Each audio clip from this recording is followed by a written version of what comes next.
the architect of greatness. Imagine being handed the Mona Lisa and being told to repaint it. Imagine looking at the greatest, most dominant force the sports world had ever seen. A man who was already destroying the record books and having the sheer audacity to say, "Your swing is wrong. Let me fix it." For 6 years, Hank Haney lived in the most intense pressure cooker in the history of sports. He was the architect behind Tiger Woods' most dominant era. But he was also the man the world blamed the second a drive went into the trees. If Tiger won, Tiger was a genius. If Tiger lost, Hank Haney was a failure. It takes a rare kind of mind to step into the crosshairs of history. It takes a man who is entirely unbothered by criticism. A man who believes in the science of a golf swing more than he believes in magic. But to understand how Hank Haney became the most famous and controversial golf coach on the planet, you have to strip away the fame. You have to go back to the beginning. Before he was fixing the swings of billionaires and legends, he was just a kid who had a heartbreaking realization. He wasn't good enough to be a champion. So he decided to build them instead. The boy with the notebook. Every legendary athlete's story usually starts the same way. A child prodigy with God-given talent, hitting balls into a washing machine or beating adults by age 10. Hank Haney's story is different. His story begins with a hard, painful truth. He was ordinary. Born in 1955, Hank grew up loving the game of golf. He had the passion, the drive, and the work ethic. But golf is a cruel sport. You can practice from sunrise to sunset until your hands bleed and your back aches. But if you don't have that invisible genetic spark of pure athleticism, the game will eventually build a wall you cannot climb. While the prodigies around him played by feel, swinging freely and trusting their instincts, Hank had to calculate everything. He was a thinker trapped in a game of athletes. For Hank, a golf swing wasn't poetry. It was a geometry problem. It was an equation of angles, weight transfer, and club face rotation. He didn't just want to know where the ball went. He was obsessed with why it went there. While other kids were dreaming of holding up the US Open trophy, young Hank was breaking down the mechanics of the swing plane. That obsession earned him a spot on the golf team at the University of Tulsa. It was a massive achievement, but it was also the place where his childhood dream finally died. In college, the talent gap became undeniable. He was playing against young men who would go on to the PGA Tour, guys who woke up out of bed and shot a 68. Hank realized that no matter how hard he worked, his ceiling as a player was painfully average. For a young man whose entire identity was tied to golf, this realization is usually where the story ends. It's where most guys pack up their clubs, get a quiet office job, and play on the weekends. But Hank Haney didn't walk away. He realized something profound in the dirt of that Oklahoma driving range. He realized that while his body couldn't execute the perfect swing, his mind could see it better than anyone else alive. If he couldn't be the king, he was going to be the kingmaker. He put down his clubs and picked up his life's true calling. He was about to dive into the obsessive, punishing world of golf instruction, embarking on a path that would eventually lead him straight to the doorstep of the greatest player to ever live. The swing doctor. Becoming a legendary golf coach doesn't happen in air-conditioned country clubs. It happens in the dirt. It happens through thousands of hours of watching bad golfers hit terrible shots, until you can see the invisible geometry of the game in your sleep. In the early years, Hank Haney was just a guy on a range. But he had a secret weapon. He had studied under John Jacobs, one of the greatest golf minds in history. Hank learned the golden rule of golf instruction. The flight of the ball is the only lie detector you need. If you know what the ball did, you know exactly what the club face looked like at impact. Hank wasn't teaching feel. He was teaching physics. He became obsessed with the swing plane, the invisible angle that the club travels around the body. Get the club on the right plane, and the ball has no choice but to go straight. Word started to spread. The guy in Texas with the notebook was fixing people. He wasn't just giving them tips. He was tearing their swings down to the studs and rebuilding them. But a coach is only as good as his players. A brilliant mechanic is useless if he only ever fixes broken-down sedans. Hank needed a Ferrari. He needed a player who could take his theories and prove them under the crushing pressure of Sunday on the PGA Tour. He found one in Mark O'Meara. The O'Meara Miracle. Mark O'Meara was a good golfer. He had won tournaments, but as he approached his 40s, the window for greatness was slamming shut. Most coaches would have told O'Meara to just protect what he had left. Hank Haney told him to change everything. It was a massive risk. If Hank's theories were wrong, he would ruin a man's livelihood. But O'Meara trusted the science. They worked tirelessly, flattening O'Meara's swing plane, trusting the math over the muscle. In 1998, the experiment shocked the world. At 41 years old, Mark O'Meara won the Masters. 3 months later, he won the Open Championship. He became the oldest player to win 2 majors in a single year. Overnight, Hank Haney wasn't just a teacher in the dirt anymore. He was the miracle worker. He had taken a fading star and turned him into a supernova. Hank Haney had reached the mountaintop of golf instruction, but he had no idea that the real test hadn't even begun, because Mark O'Meara had a very famous best friend, and that friend was watching everything Hank did. The impossible job. Imagine a mechanic being asked to tune the engine of a rocket ship while it's already flying in space. That is what happened in 2004. Tiger Woods was already a god. He had just completed the Tiger Slam, holding all 4 major trophies at the exact same time. He was working with Butch Harmon, and together they had dominated the earth. But Tiger Woods didn't just want to win, he wanted perfection. And his knee was starting to hurt.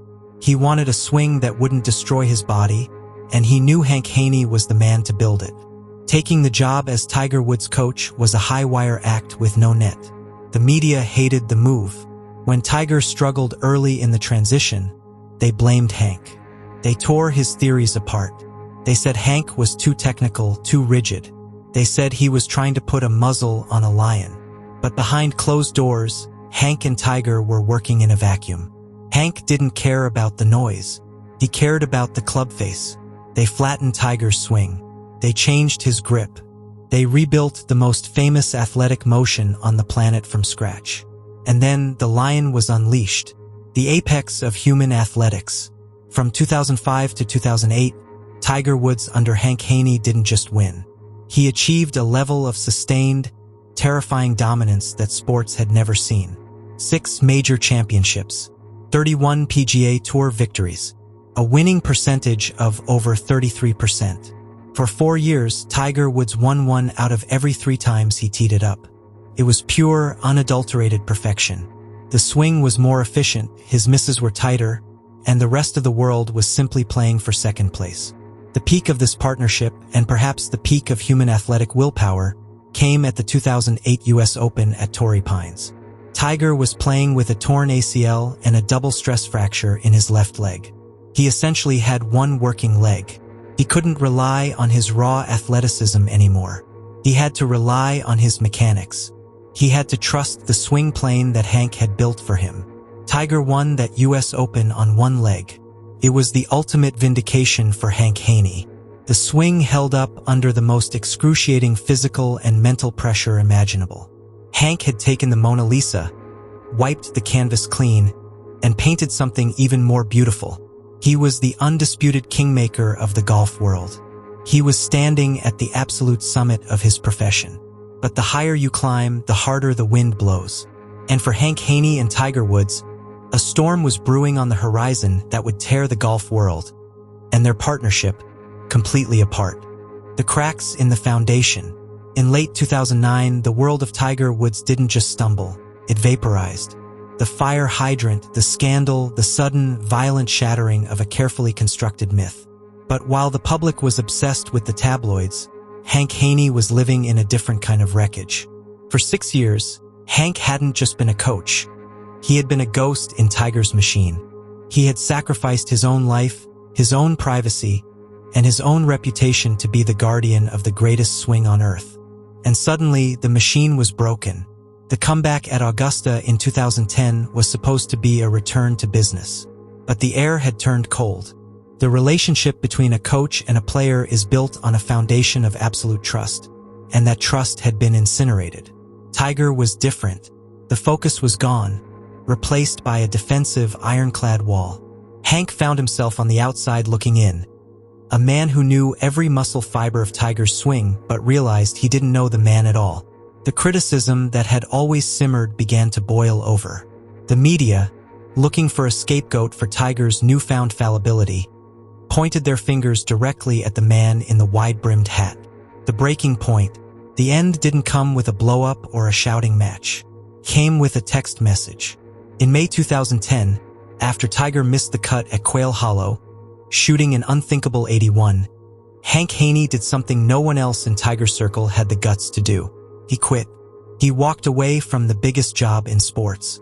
He walked away from the millions of dollars and the prestige because he couldn't stand to watch the masterpiece he built be treated like a burden.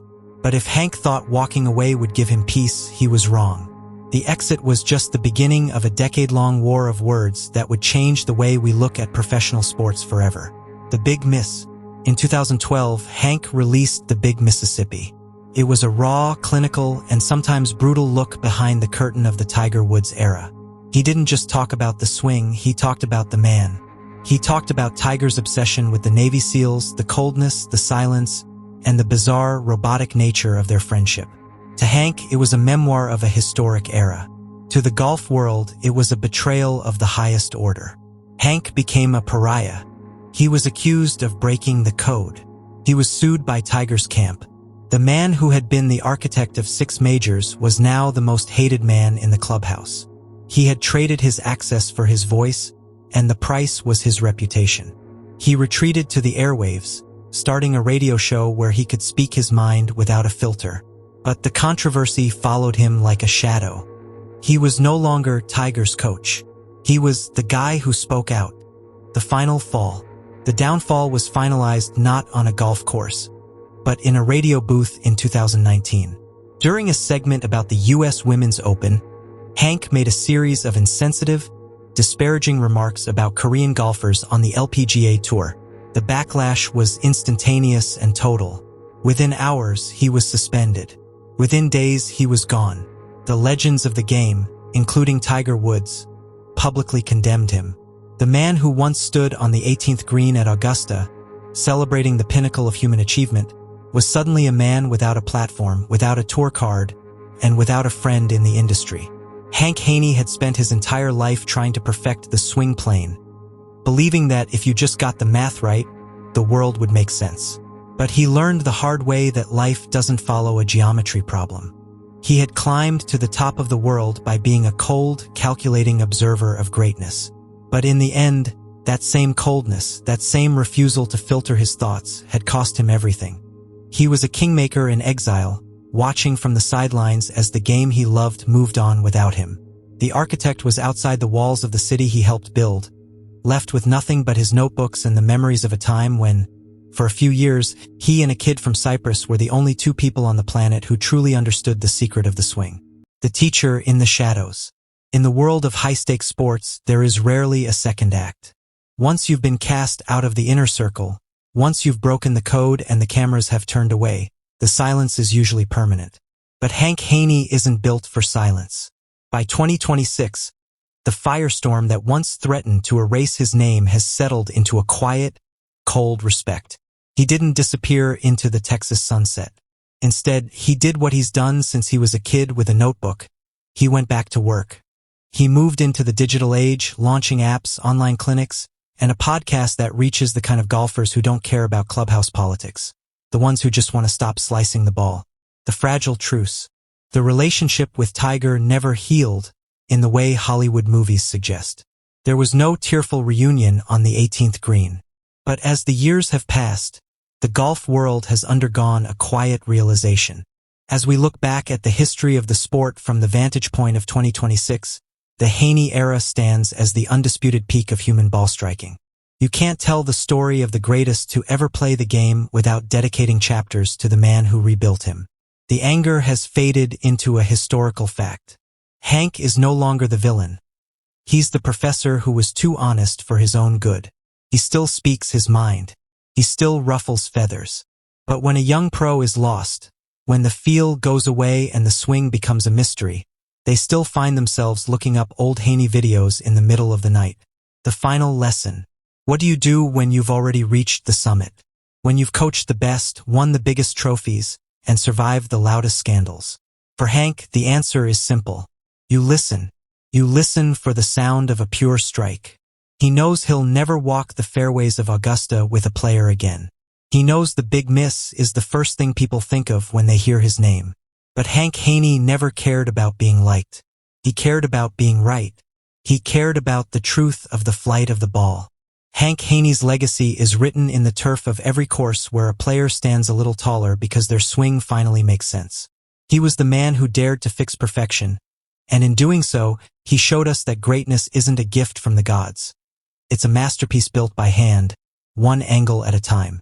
He remains the outsider who looked into the heart of the sun and refused to blink. He is the architect of an era that will never be repeated, a man who traded his seat at the table for the right to tell us exactly how the table was built. Hank Haney learned that while you can lose your job, your reputation, and your friends, no one can ever take away the fact that for a few years in the 2000s, you were the only man on earth who knew the secret to the most perfect motion in sports.